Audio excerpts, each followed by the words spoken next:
I personally am not a fan of the split, as it's too much information going on. You generally can see what's going on from one of the screens for me.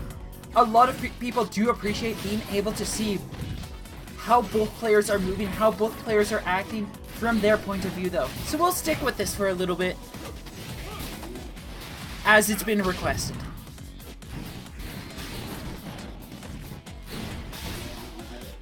Both players having a solid start after a little bit of a breather.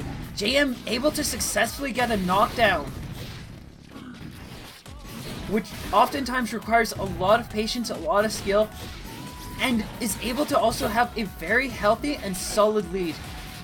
Baiting in that rush, or baiting in that shield with the potential of a rush, but goes for the grab instead, knowing that he wants to try to save this rush for possibly the next round, and is able to hold onto it and move on to the next round.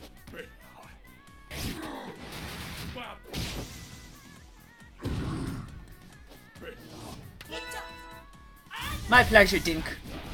Opens viciously with a rush before anybody could even register what's going on, and gets a small lead there. JM following up very shortly with his own.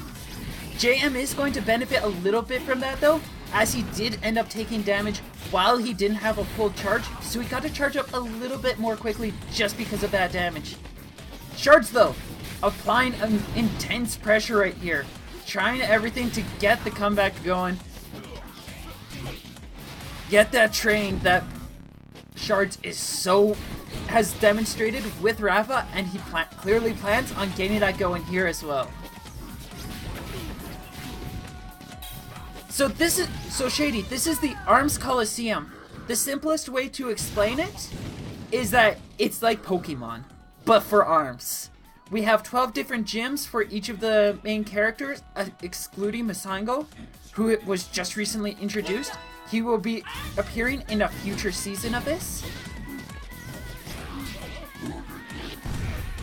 The players go into these gyms, take on a trainer and the leader of the gym, and see if they can claim a badge.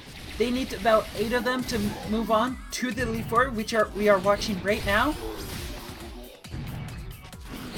And yeah, if they defeat the Elite Four, then they become champion, and if they're the champion, they get a prize at the end of the season.